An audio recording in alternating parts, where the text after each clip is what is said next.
Good evening, everyone. Welcome to the Miseducation of Everything Black. I am Chase the Truth. I could not sleep, and so I actually decided to go live. And so wanted to just hop on real quick. Don't really know if anyone is up this late, but decided to really just take a shot in the dark here and go live. And wanted to talk about something that has been in the news recently. First and foremost, I'm not sure if you guys heard, but Chadwick Boseman actually passed away recently, and he passed away at the age of 43. 2020 has been a whirlwind for most people, and I myself, I am a huge Marvel fan. I'm a huge comic book fan. Obviously, I, like everyone else, absolutely love the movie Black Panther. Was anticipating Black Panther 2, and at this point, I'm kind of curious to see if they actually even have Black Panther 2. I'm assuming they've shot some scenes already with Chadwick, and it was supposed to be released, I believe, actually this coming summer, either this coming summer or maybe this coming fall. But either way, now with his passing, I do wonder if that's going to happen now, or what's going to happen with that. He was just an amazing, talented actor. He was someone that I feel a lot in the black community looked up to, and he, of course, will sadly be missed.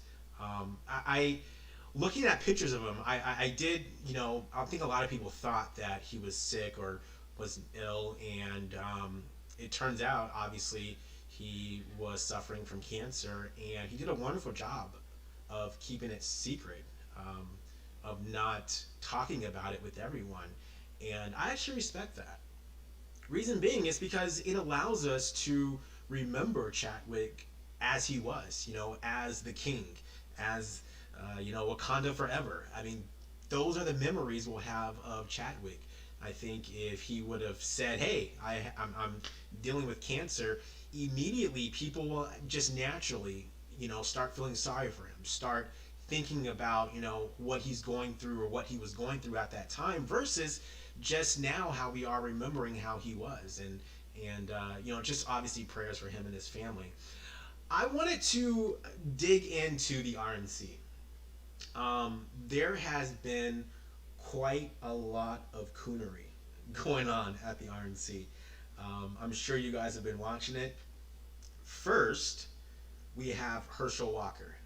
Um, I'm gonna actually jump on a little bit later, maybe tomorrow during the afternoon, and actually talk about some of the other members or some of the other members of the black community who spoke at the RNC. Herschel Walker and Kimberly Klasick.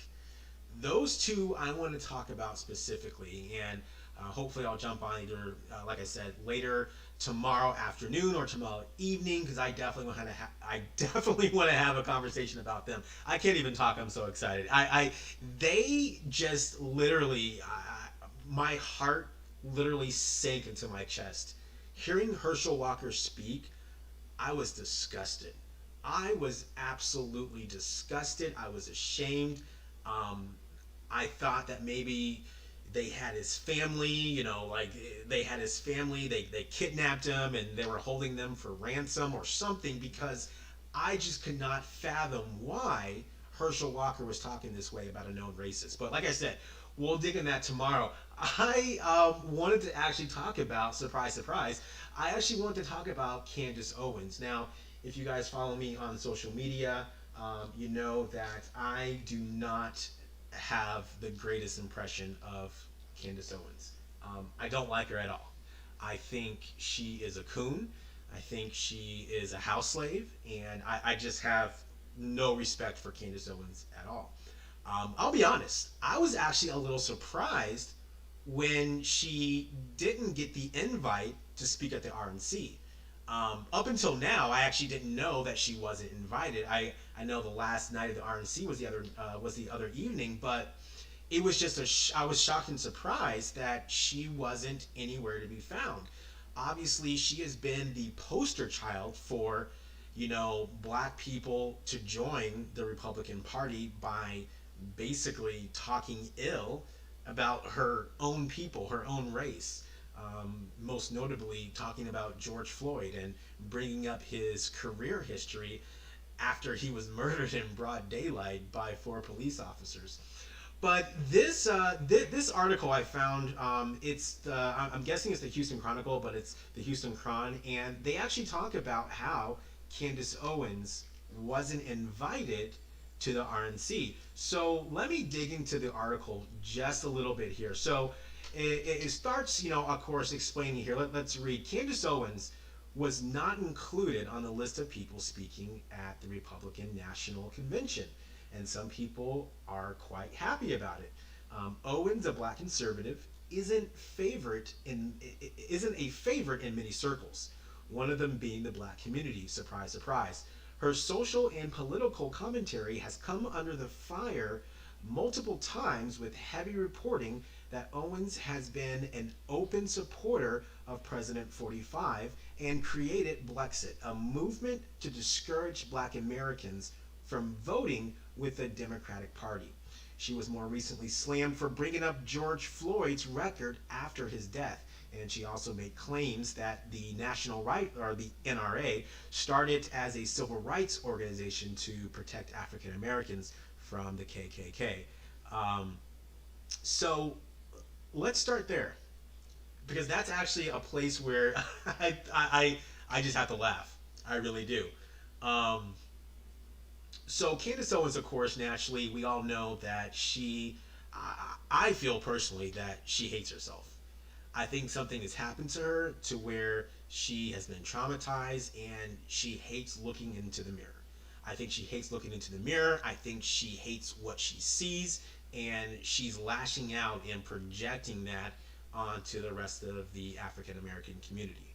Um, what she said about George Floyd was just absolutely disgusting. The man was calling out for his mother being murdered by four police officers. One of them, of course, standing, or excuse me, kneeling on his neck. Um, no matter, just seeing that, just hearing his screams, how Candace could not have any sympathy for a man like that, and to say, hey, you know what? There actually is something wrong with the system. But instead, she focuses on George Floyd's history as a criminal to justify, or at least to make people of no color feel better about him being murdered. Because essentially, that is what Candace Owens is. She is a Trojan horse of sorts for people of no color, specifically in the Republican Party. She has spent the last 4 years really, speaking ill of the African American community and looking to, as the article stated, really inspire the Brexit movement, telling black Americans that the Democratic Party is no good and everyone needs to go over to the Republican Party.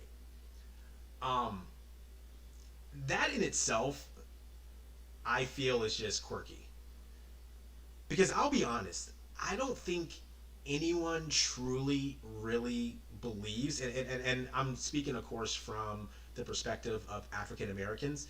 I don't know if anyone truly, truly believes that the Republican Party or the Democratic Party has the best interest in mind for African Americans. I know a lot of African Americans vote Democrat, and I think maybe some African Americans might start voting more for Republican. But the problem is, we represent 13% of the population. We've been here for over 500 years. We only represent under 5% of the wealth. The Democrat or Republican, that's not the problem. The problem is that we've been oppressed for nearly 500 years. So it doesn't matter if we vote for 45 or if we vote for Biden. The fact is, we need people in office that understand that we have been suppressed once again for over 500 years. And that's not going to change until we have people who are like-minded into office. Barack Obama obviously started that, and I'm hoping Biden will continue that. But either way, I don't feel that, the Brexit movement is anything other than the Republicans' version, or people of no color's version, of a Trojan horse. They essentially are using Candace Owens to get black people to vote for the Republican Party. They have no interest in helping the lives of black people because they could have done that in the last 500 years. Their only interest is getting black votes in order to get power. Their interest in no way, shape, or form has anything to do with actually seeing black people succeed. And so Candace Owens spent the last 4 years just completely destroying the black community, the black family, whatever the case may be, talking ill about all of those topics at the will of the Republican Party. And look what happened. She did all of that work, all of those efforts, and she wasn't even invited to talk at the RNC. That is absolutely that brings a smile to my face.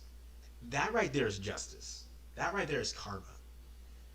I think back to the black men and women back in the 30s, back in the 40s that literally built pipes underground in America. In various American cities and various American towns, they were the workers building the pipes. Can you imagine after all of that hard work, working for less than minimum wage, working in the hot sun, building those pipes on a very hot day, wanting to go drink water from those very same pipes, and there's a big sign that says for whites only. That that's essentially what's going on here with Candace Owens.